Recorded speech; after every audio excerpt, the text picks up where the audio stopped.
asalaamu calaykum waraxmatullaahi tacaala wabarakaatu. Soo dhawaada daawadeen mar kale. Waa qaybtii labaad ee dhacdada diyaaraddii Boeing 777. Marka niman qaybtii hore min bidaaya ilaa nihaaya aan soo daawanin, way ku adkaanaysaa inuu qaybtani labaad si degan u daawado. Qaybtii hore oo aad soo daawataa waa shardiga kaliya ee ku xidhan inaad qaybtanina daawato. Marka go back aan soo daawo qaybtii hore, you know? Xitaa Ingiriisiga biyo loo kaban maayo. Okay. Qaybtan labaadna halkan ay ka bilaabmaysaa.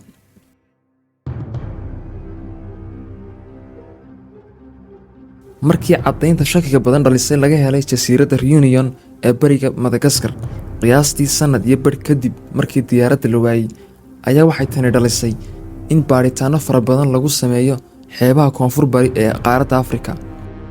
Waxaana la soo helay ugu yaraan 31 caddaymood oo kale.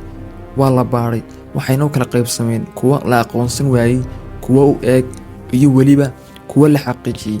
Kaliya 3 caddaymood ayaa si hubantiya loo xaqiijiyey in diyaaraddu ay iska leedahay, halka 18 ka mid ahna ay noqdeen kuwa aad ugu eeg kuwa ay diyaaraddu lahayd. 11 kale soo hadhayna waxaa loo aqoonsaday in haba yaraatee aysan diyaaraddu lahayn. Dhammaan caddaymahan lagama helin wax dab iyo qaraxa marka laga reebo 3 gubasho oo yaryar oo laga helay caddaymihii loo aqoonsaday in aysan diyaaraddu lahayn.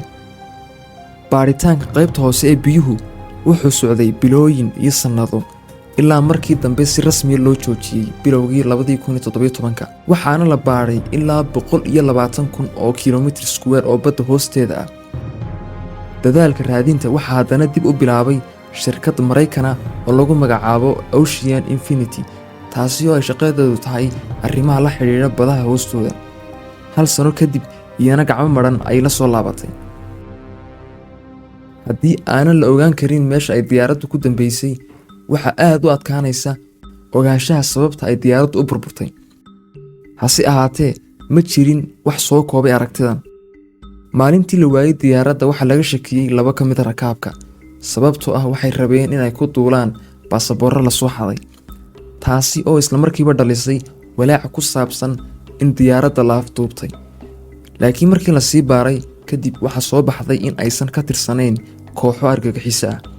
Markii dambena waxaa la caddeeyey sababta baasaboorrada loo soo xaday ugu raacayeen diyaaradda in ay rabeen magangeliyo, mana aysan u socon inay qof dhibaateeyaan. Si la mid ah sidaas oo kale, waxaa laga shakiyey mid kale oo ka mid ah rakaabka, waxaana lagu sheegay inuu ahaa injineer diyaaradeed kaasi oo leh cilmiga kula wareegi karo dhammaan diyaaradda. Marka laga soo tago dhammaan dadkii saarnaa diyaaradda, sidoo kalena diyaaraddu waxay waday 11 metrik oo xamuula. Waxyaabaha ay diyaaraddu waday waxaa ka mid ahaa bateriyo lithium ion ah, wuxuuna sababay in laga shakiyo in diyaaradda uu dab ka kacay intii ay hawada ku jirtay. Tusaale aynu soo qaadan qodobkan. Burburkii diyaaraddii UPS Airline ee dhacay bishii 9aad ee 2010, kaasi oo sababay dab ka kacay diyaaradda, wuxuuna ka dhashay bateriyo lithium ion ah. Waxa kale oo dab ka kicin kara diyaaradda ayaa wuxuu yahay cillad ka imaan karta dhinaca korontada. Tusaale, markii diyaaraddii Swiss Air 111 ee dhacay bishii 9aad ee sanadii 1998, kaasi oo uu sababay dab ka dhashay cillad dhanka korontada ka timid. Dabka ayaa dhaawacay damiyeyna qaybo ka mid ah nidaamka diyaaradda sida transponderiska iyo xiriirka Satcom. Aynu soo laabana mawduuceennii, kiiska diyaaradda 777, waayitaanka xiriirka diyaaradda iyo inay ka leexato wadadeedii saxnayd waxay noqon kartaa falcelin dab ah. Labada duuliye waxay diyaaradda ugu soo celiyeen Malaysia ayaa noqon karta inay doonayeen inay si degdeg ah ugu dejiyaan diyaaradda madaarka ugu dhow, laakiin isku daygan lama samayn, balse cagsigeeda ayaaba la sameeyey. Diyaaraddu way iska socotay ilaa 6 saacadood oo kale. Qaar ka mid ah baarayaasha ayaana aragtidooda ka dhiibtay, waxayna sheegeen in baylotyadu ay suuxeen cadaadiska hawada oo aad u badnaa iyo oksijiinta oo aad ugu yarayd awgeed. Tusaale aynu soo qaadan aragtidan. Markii ay diyaaradda Helios ay ku guuldareysatay inay iska caabiso cadaadiska badan ee uga imaanaya dhanka hawada bishii 8aad ee 2005, taasi oo sababtay in duuliyayaashu suuxaan. Diyaaradda ayaana kaligeed iswaday in ka badan 2 saacadood ilaa markii dambe shidaalku ka dhammaaday. Waxaa hubaal ah in duuliyayaasha marxaladahan oo kale loo tababaray. Marxaladahan oo kale, nidaamka diyaaradda ayaa si awtomaatiga u soo daaya maaskiska oksijiinta si uu fursad ugu siiyo duuliyayaashu inay go'aan ka qaataan xaaladda ay ku sugan yihiin. haddii diyaaradda 777 ay ku weyday 35,000 oo fiit cabirka cadaadiska in duuliyayaashu suuxeen, waxay caddayn kartaa sababta diyaaraddu isaga socotay ilaa iyo intii ay socotay. laakiin midda adag in la sharxo ayaa ah leexashooyinkan ay diyaaraddu leexatay. khubarada diyaaradaha ku takhasusay waxay caddeeyeen in diyaaradda uu qof maamulayay intii lagu guda jiray leexashada dhanka bidix iyo middan dhexe. mana dhici karto in diyaaraddu ay out of pilot ama duuliye la'aan iska socotay. midda aynu hadda hubno ayaa ah in diyaaradda uu qof maamulayay.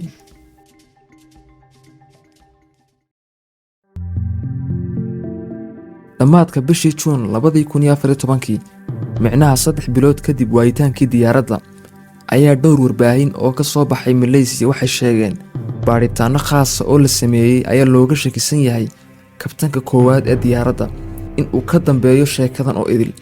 baaritaano lagu sameeyay backgroundka iyo guriga kabtanka ayaa waxaa laga helay qalabka diyaaradaha, waxaana la arkay waddo looga shakiyey taasi oo ku dhammaatay koonfurta badweynta Hindiya. laakiin waqtigaas shaaca lagama qaadin in waddadan la helay. warbixin guud oo dheer oo ay soo saartay dowladda Malaysia 2015 laguma sheegin in waddadan la helay. 2016 dukumentiyo qarsoodiya oo la xiriira baaritaanka diyaaradda kaasi oo ay sameeyeen booliska Malaysia bishii May 2014 ayaa qabsaday warbaahinta. dukumentiyadiina waxay caddeeyeen in waddadan la helay welibana si fiican loo baaray. haddii uu ugu talagalay kabtanku inuu diyaaradda ku dul rido meel aad u dheer oo ka mid ah koonfurta badda Hindiya, ujeedadiisa xitaa lama garan karo. Sahariyi Axmed Shaah waa 53 jir Maleesiyaan xaasle ah, wuxuuna dhalay 3 carruur ah, waxaanu lahaa in ka badan 18,000 oo saac oo waayo-aragnimo baylotnimo ah. baadhayaashuna waxay waayeen caddayn dhanka dhaqaale xumada ah, waxna iskama aysan bedelin lacagtii oo bil walba isticmaali jiray. manuusan lahayn daciifnimo dhanka maskaxda ah, kamana aysan muuqan wax isbedela oo ku saabsan dhinaca noloshiisa iyo dabeecadihiisaba. waxa uu ku soo barbaaray jasiiradda Penang ee dhacda waqooyi galbeed gacanka Malaysia. tanina waxay sababtay in laga shakiyo maritaankii ay diyaaradda u wadi hormartay jasiiraddaas, in uu uga gun lahaa in uu markii ugu dambeysay arko goobtii uu ku soo koray. warbixintii ugu dambeysay waxay caddaysay in kabtanku uu ku guuldaraystay inuu sidii caadada ahayd uu uga jawaabi waayo markii ugu dambeysay. Malaysian 370, contact Ho Chi Minh 120.999. Malaysian 370. sida saxda ah ee la rabay ayaa waxay ahayd in kabtanku uu uga jawaabo sida uu daqiiqado ka hor ugu jawaabay. 70, contact Lampur radar 13269. 1326 Malaysian 370. haddii ay tani tahay khaladka kabtanka iyo in kaleba, qof walba waa uu qiyaasi karaa. isku soo wada duubow, kabtan Sahariyi waxa uu ahaa duuliye lagu kalsoon yahay, waana la xushmayn jiray. wuxuuna ahaa shakhsi jecel duulimaadka, waxaana caddayn u ah sawirrada iyo muuqaalada uu baraha bulshada ku baahan jiray. This is a YouTube video that I've made as a community service after learning. dhinaca kale, duuliyaha labaad ee Fariiq Cabdulxamiid waa 27 jir Maleesiyaan ah, wuxuuna guursan rabay gabadh iyana duuliye ah, waxaanu leeyahay ku dhowaad 3,000 oo waayo-aragnimo baylotnimo ah. inkasta oo uu 39 saacadood oo keliya duuliye ka noqday diyaarad noocan oo kale ah. sida Sahariyi oo kale, Fariiq isna ma lahayn dhibaatooyin dhanka dhaqaalaha ah ama daciifnimo dhanka maskaxda ah. mana aysan jirin caddayn sheegaysa in labada duuliye ay isku dhaceen ama ay isdagaaleen. dadka qaar ayaa laga yaabaa inay isweydiiyaan, macquul ma tahay in duuliyaha labaad uu afduuban karo diyaaradda iyada oo uu joogo duuliyihii ka sarreeyey? dabcan haa, waa macquul, wayna dhacday.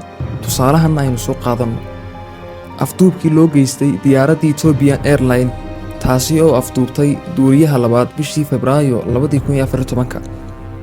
waxayna tani ugu suurto gashay kadib markii duuliyaha koowaad uu aaday dhankaasiyo musqusha ama suuliga, wuxuuna ka soo xidhay albaabka laga galo qaybta hore diyaaradda.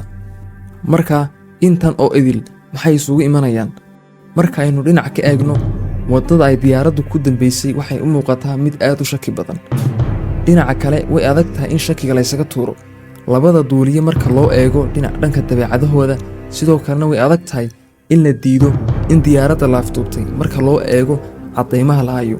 sidoo kale haddana waxay naga maqan caddaymo aad u waaweyn oo micno leh. warbixintii ugu dambeysay ee ay soo saartay dowladda Malaysia 2018 waa lagu sifayn waayey in si caadiya loo waayay diyaaradda. iskaba daayay waxaaba la aaminsan yahay in diyaaradda uu qof si normal ah u damiyey dhammaan sistamkeeda. baarayaashuna waxay aaminsan yihiin in xiriirka Satcom uu qof damiyey, waxaana sababay in korontada laga jaro. sidoo kalena waxaa la aaminsan yahay in leexashada diyaaradda uu qof waday. hubitaan la'aan awgeed warbixinta laguma soo darin in uu afduub jiri karo caddaymaha gacanta lagu hayo oo yar dartood. dowladda Malaysia iyo Australia waxay isku raaceen in diyaaraddu ay ku dhacday koonfurta badweynta Hindiya, laakiin lama caddayn karo sababta ilaa laga helo burburka diyaaradda. khubaro ku xeel dheer diyaaradaha iyo baarayaal kale oo fara badan ayaa soo bandhigay meesha ay u badan tahay in diyaaraddu ku dhacday iyo sababta ay diyaaraddu u dhacday. qaar ka mid ah ayaa aaminsan in diyaaraddu aysan dhicin balse ay soo rideen saldhig badeedka Ameerika ee ku yaal bartamaha badweynta Hindiya. fariimaha satellite-ka laga helayna ay yihiin kuwa been ah oo loogu talagalay in lagu daboolo middan. haddadan aad muuqaalkan daawanayso waa la joojiyey baaritaanka, waxayna u muuqataa in maqnaanshaha diyaaradda 777 uu sii ahaan doono mid abadiyan ah oo aan la heli doonin. daawadayaal, halkan ayaan ku ekeenayaa dhacdada diyaaradda Boeing 777. marka haddii aad ka heshay muuqaalka, waa muhiim inaad leegtiisa u dhaafto. khayr badan ayaan idiin soo rajaynayaa. markaa ballanteen waa inoo iyo muuqaal kale oo xiiso badan. wassalaamu calaykum waraxmatullaahi tacaala wabarakaatuh.